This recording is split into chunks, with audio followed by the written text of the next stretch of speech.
اعوذ باللہ من الشیطان الرجیم بسم اللہ الرحمن الرحیم سبحان الذی اسری بعبدہ لیلا من المسجد الحرام الی المسجد الاقصی الذی بارکنا حولہ لنریہ من آیاتنا انہ هو السمیع البصیر صدق اللہ العظیم۔ رب اشرح لی صدری ویسر لی امری واحلل عقدۃ من لسانی یفقہوا قولی واجعل لی وزیرا من اہلی آمین یا رب العالمین۔ خواتین و حضرات، کچھ دنوں سے غزہ اور فلسطین میں اسرائیل کے جو انسانیت سوز مظالم وہ پھر سے سرگرم ہے، اور قبلہ اول بیت المقدس اور فلسطین ایک مرتبہ پھر دنیا بھر کی نظروں کے سامنے آیا ہوا ہے۔ بیت المقدس کی آزادی کے خواب سجائے اہل فلسطین کی جو داستان ہے وہ تقریباً 1 صدی پر محیط ہے، پھیلی ہوئی ہے، جس سے آج ہماری نئی نسل بالکل ناواقف ہے، اسے معلوم ہی نہیں ہے کہ یہ کیا چیز ہے۔ اہل فلسطین کی کہانی ان کے خون سے لکھی گئی ہے، اور فلسطین کا ہر چپا آپ جا کر دیکھیں سنیں تو ہر چپے پر قربانیوں کی ایسی لازوال داستانیں موجود ہیں، ایسی لازوال داستانیں نقش ہیں، جس سے وہاں کے جو باشندے ہیں ان کی جرت، ان کی ہمت، ان کی غیرت اور ان کی استقامت کا پتہ چلتا ہے۔ فلسطین کے معصوم بچے، مائیں، بہنیں، جوان اور بوڑھے سب ہی اس ظلم کی چکی کے اندر پس رہے ہیں۔ اس کے بارے میں دنیا بھر کے مسلمانوں کا حال یہی ہے کہ وہ بس زیادہ سے زیادہ خبریں سن لیتے ہیں، مظالم کی داستانیں سن لیتے ہیں، اور ایک کان سے سن کر دوسرے کان سے نکال لیتے ہیں۔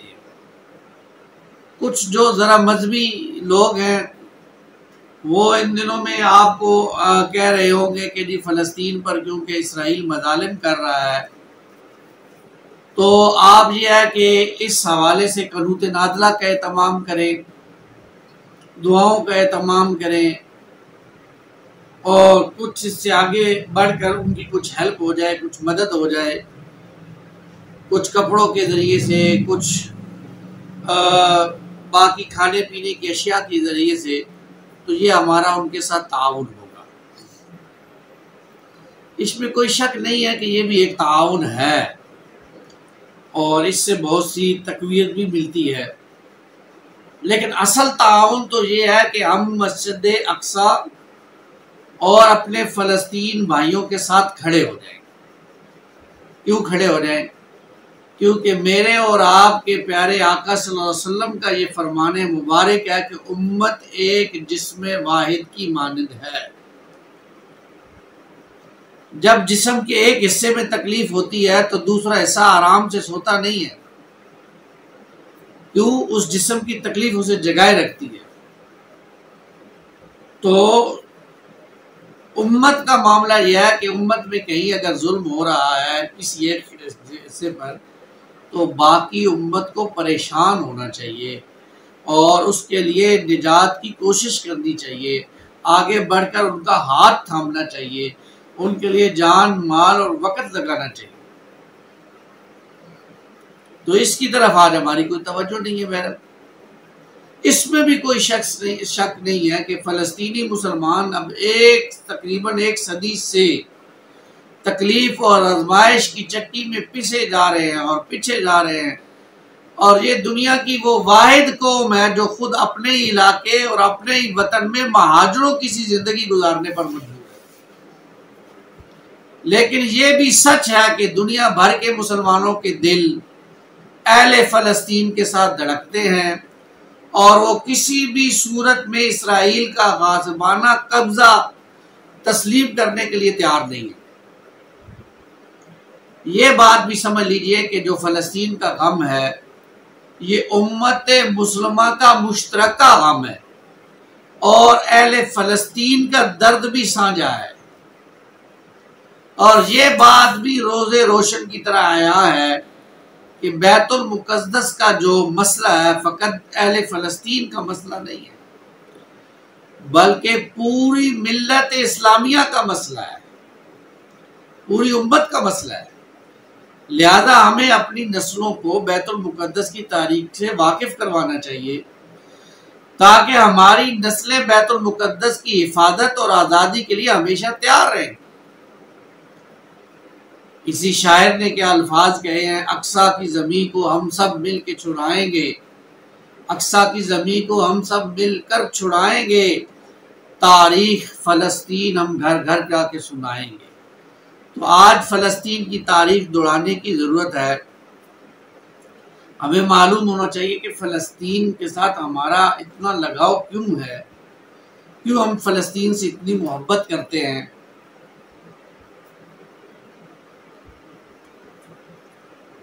تو کچھ معلومات، کچھ تاریخی عقائد، کچھ تاریخی باتیں آج انشاءاللہ آپ کے سامنے میں رکھنے کی کوشش کروں گا، اس جملے کے تحت کہ لعلہم یرجعون، یا اس چڑیا کے تحت جو پانی کا ایک قطرہ لے کر ابراہیم علیہ السلام کی آگ بجھانے کے لیے جا رہی تھی۔ دیکھیے، القدس فلسطین کا شہر ہے اور فلسطین کا دارالحکومت ہے۔ یہ یہودیوں، عیسائیوں اور مسلمانوں تینوں کے نزدیک مقدس ہے۔ کیسے؟ مسلمانوں کا قبلہ اول ہے۔ مسلمان جب مدینے میں تشریف لے آئے رسول اللہ صلی اللہ علیہ وسلم، تو پہلے 16 یا 17 مہینے آپ صلی اللہ علیہ وسلم نے بیت المقدس کی طرف منہ کر کے نماز پڑھی، اور پھر اسی بیت المقدس کے اندر مسجد اقصی بھی ہے، گنبد خضرا بھی ہے، اور یہ بیت المقدس مکہ مکرمہ سے یعنی بیت اللہ سے تقریباً 1300 کلومیٹر فاصلے پر ہے۔ اس بیت المقدس کے اندر بیت اللحم، بیت الخلیل، یہ مقدس جگہ بھی موجود ہے۔ القدس کو یورپی زبان میں یا یورپ والے یروشلم کہتے ہیں، اور یہ علاقہ پہاڑیوں کے اوپر آباد ہے، اور انہی میں سے ایک پہاڑی کا نام کوہ صہیون ہے جس پر مسجد اقصی اور گنبد خضرا واقع ہے۔ مسجد اقصی کا جو اطراف ہے وہ 1600 میٹر لمبی، اس کے اطراف میں ایک پتھر کی دیوار ہے، اس دیوار کے اندر 9 دروازے ہیں۔ جیسے خانہ کعبہ کے مختلف دروازے ہیں، ایسے ہی بیت المقدس یعنی مسجد اقصی کی بھی دیوار کے اندر مختلف 9 دروازے ہیں۔ پہلا جو دروازہ ہے اس کو باب رحمت کہتے ہیں، دوسرے دروازے کو باب حطہ کہتے ہیں، تیسرے دروازے کو باب فیصل کہتے ہیں، چوتھے دروازے کو باب غواغا کہتے ہیں، پانچویں دروازے کو باب ناظر کہتے ہیں، چھٹے دروازے کو باب حدید کہتے ہیں، ساتویں دروازے کو باب قطع نبید کہتے ہیں، اور آٹھویں دروازے کو باب سلسلہ کہتے ہیں، نامیں دروازے کو باب مغاربہ کہتے ہیں۔ تو یہ کل 9 دروازے ہیں جو مسجد اقصی کے اندر جانے کے لیے استعمال ہوتے ہیں۔ مسجد اقصی کی جو بنیاد ہے وہ مکہ مکرمہ کی بنیاد ڈالنے کے 40 سال بعد سیدنا آدم علیہ السلام یا ان کی اولاد میں سے کسی نے ڈالی۔ پھر اس کی تعمیر سیدنا سام بن نوح علیہ السلام نے کی، اور عرصہ دراز کے بعد سیدنا داؤد علیہ السلام نے بیت المقدس کی بنیاد اس مقام پر رکھی جہاں سیدنا موسیٰ علیہ السلام کا خیمہ نصب کیا گیا تھا۔ اس عمارت کے پورا ہونے سے قبل سیدنا داؤد علیہ السلام کی وفات کا وقت آ گیا، تو آپ نے اپنے فرزند جو تھے سیدنا سلیمان علیہ السلام کو اس کی تکمیل کی وصیت فرمائی۔ چنانچہ سیدنا سلیمان علیہ السلام نے جنوں کی ایک جماعت کے ساتھ مسجد اقصی کو تعمیر کیا۔ بیت المقدس جیسا کہ میں نے عرض کیا کہ مسلمانوں کا قبلہ اول ہے۔ ہجرت کے 16 یا 17 مہینے تک نبی پاک صلی اللہ علیہ وسلم بیت المقدس کی جانب رخ کر کے نماز ادا کرتے تھے۔ پھر اللہ تعالیٰ نے قرآن مجید میں تحویل قبلہ کا حکم آیا تو مسلمانوں نے خانہ کعبہ کو اپنا قبلہ بنا لیا۔ مسلمانوں کے نزدیک مسجد حرام، مسجد نبوی کے بعد تیسرا کوئی مقدس مقام ہے تو وہ مقدس ترین جگہ مسجد اقصی ہے۔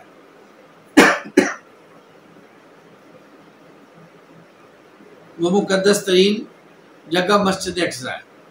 اس لیے جو مقامی لوگ ہیں اس کو حرم قدسی شریف بھی کہتے ہیں۔ اور یہ جو مسجد اقصی ہے یہ مشرقی یروشلم میں واقع ہے جس پر اسرائیل کا قبضہ ہے، اور یہ یروشلم کی سب سے بڑی مسجد ہے جس میں 5000 نمازیوں کی گنجائش ہے، جبکہ صحن میں بھی ہزاروں افراد نماز ادا کر سکتے ہیں۔ نبی کریم صلی اللہ علیہ وسلم سفر جب معراج کا شروع ہوا تو آپ صلی اللہ علیہ وسلم مسجد حرام سے یہاں آئے بیت المقدس میں، اور یہاں پر اس مسجد میں بیت المقدس میں تمام انبیاء کی نماز کی امامت کروائی۔ اس کے بعد براق کے ذریعے 7 آسمانوں کے سفر پر روانہ ہوئے۔ قرآن مجید کی سورہ بنی اسرائیل یا سورہ اسراء میں اللہ تعالیٰ نے اس مسجد کا ذکر بھی کیا ہے، جو میں نے آیات شروع میں آپ کے سامنے تلاوت کی تھی۔ اور احادیث میں آتا ہے جس کے مطابق دنیا میں صرف 3 مسجدوں کی جانب سفر کرنا باعث برکت ہے۔ ان میں سے ایک مسجد حرام ہے، دوسری مسجد نبوی ہے، اور تیسری مسجد اقصی شامل ہے۔ اور مسجد اقصی روئے زمین پر بنائی گئی دوسری مسجد ہے جہاں پر ایک نماز کا ثواب 250 اور بعض روایات کے مطابق 25,000 نمازوں کے مطابق ملتا ہے۔ اس کے علاوہ بھی جو بیت المقدس ہے یہ انبیاء علیہ السلام کی سرزمین ہے۔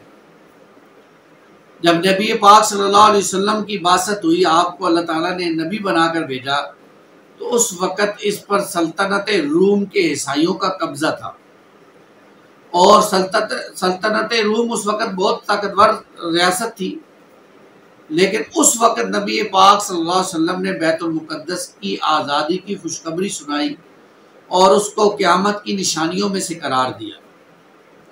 سیدنا فاروق اعظم رضی اللہ تعالیٰ عنہ نے اپنے دور خلافت 16 ہجری بمطابق 236 عیسوی میں بیت المقدس کو یہود و نصارہ کے ہاتھوں سے آزاد کرایا، اور اس دور میں بہت سے صحابہ نے تبلیغ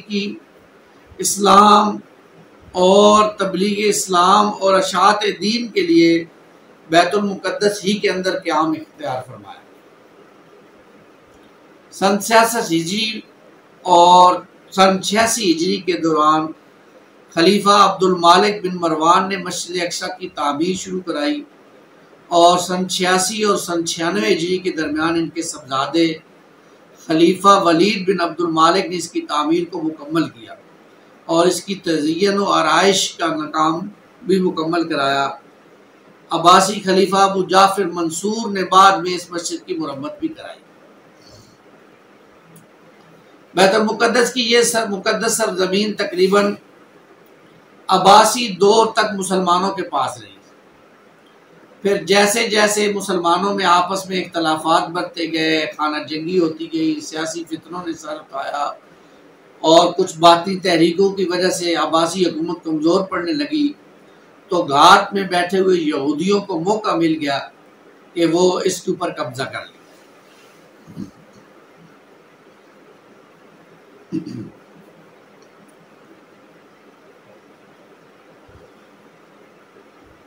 یہ بڑی اہم باتیں ہیں، ان کو سمجھنے کی، سوچنے کی ضرورت ہے۔ اور اس دوران انہوں نے جب قبضہ کیا تو آپ دیکھیں کہ القدس پر انہوں نے اپنی فوج کی جب چڑھائی کی تو 70,000 سے زائد مسلمانوں کو شہید کیا، اور بالآخر سن 492 ہجری اور 1099 عیسوی کو صلیبیوں نے بیت المقدس کو مسلمانوں سے چھین لیا اور یروشلم پر مسیحی حکومت قائم ہو گئی۔ اور پہلی صلیبی جنگ کے بعد جب عیسائیوں کا بیت المقدس پر قبضہ ہو گیا تو انہوں نے مسجد اقصی میں بہت ساری تبدیلیاں کر دی۔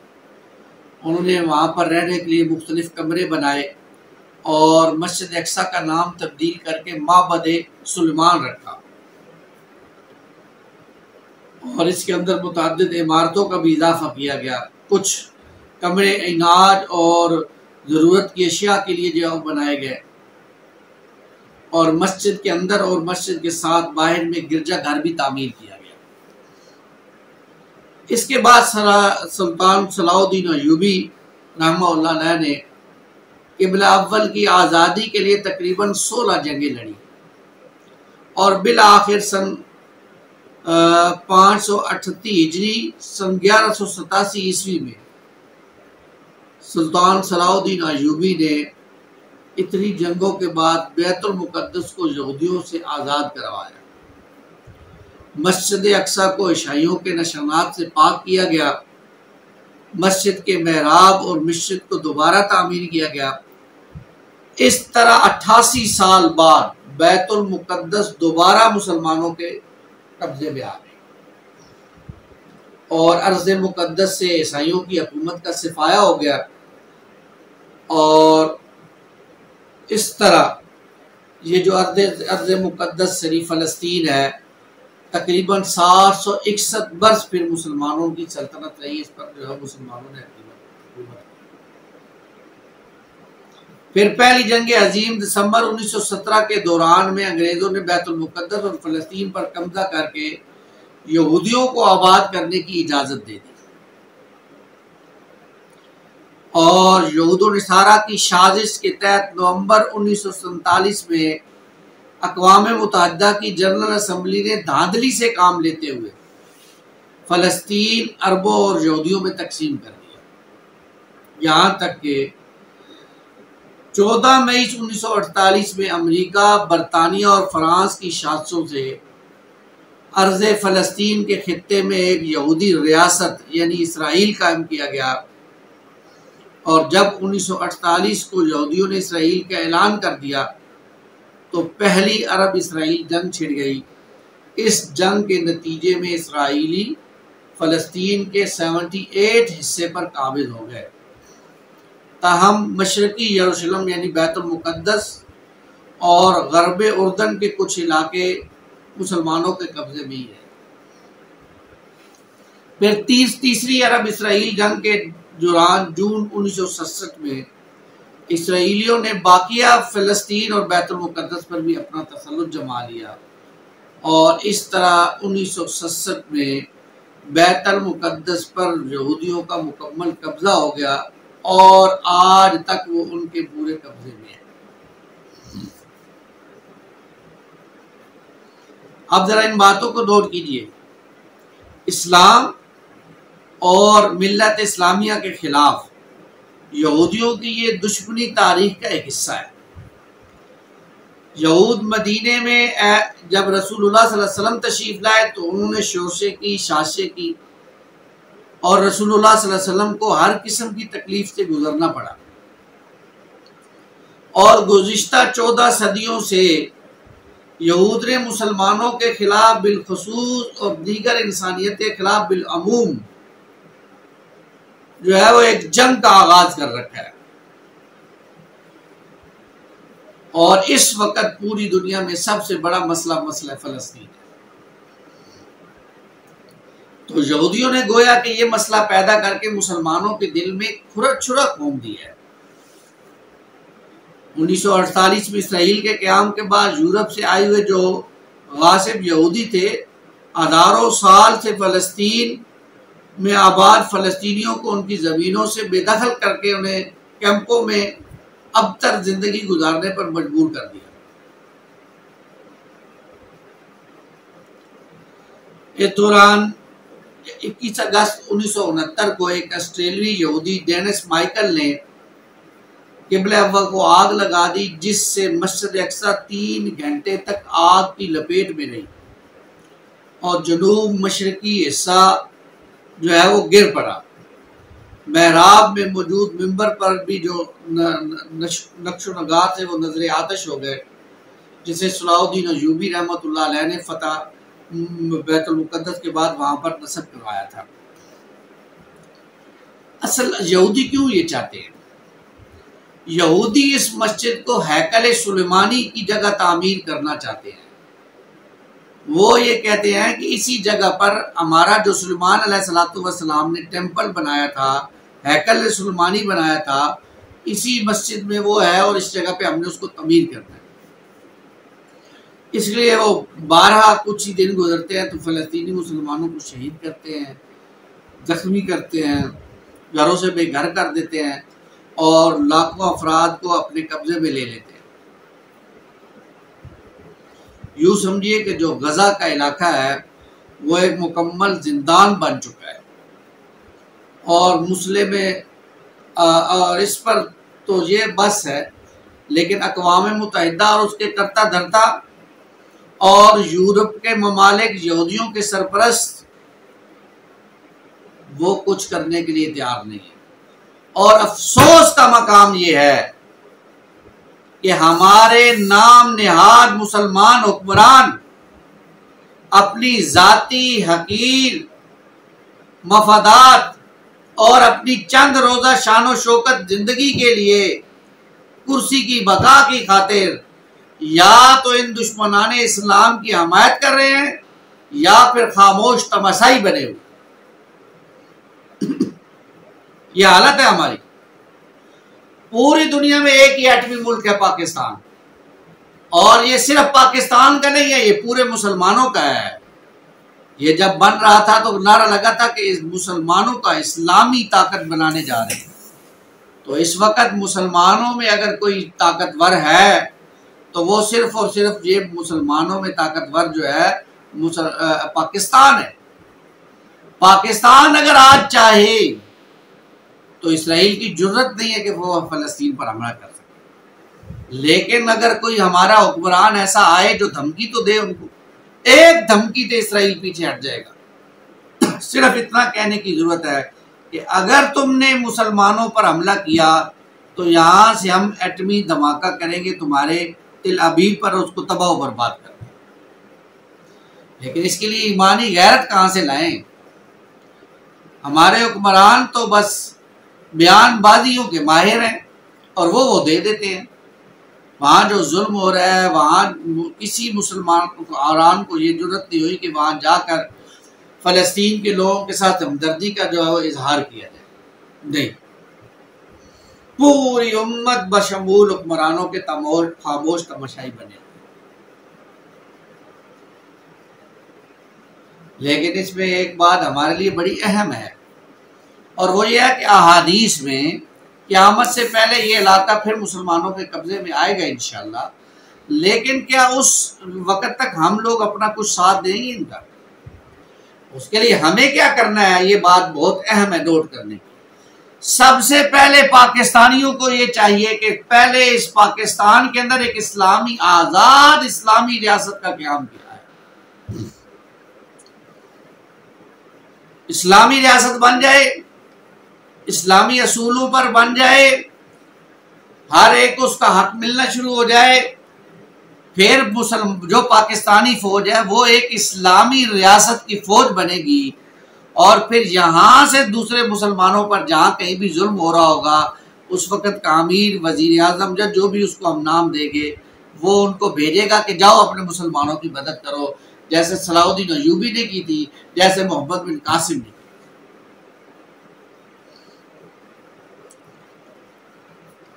اس وقت تک کے لیے ہمیں اپنے آپ کو تیار کرنے کی ضرورت ہے، آگے بڑھ کر مسلمانوں کی حمایت کی ضرورت ہے، اس مسئلے کو اجاگر کرنے کی ضرورت ہے، زبان کے ساتھ، قلم کے ساتھ، میڈیا پر بار بار لوگوں کے سامنے لانے کی ضرورت ہے۔ آج کے مسلمان کو معلوم ہے کرکٹ میچ میں کیا ہو رہا ہے، کتنے رن بنائے ہیں، کون سے کھلاڑی نے کیا کیا جیا، لیکن فلسطین میں کیا ہو رہا ہے اسے ککھ نہیں پتہ ہے۔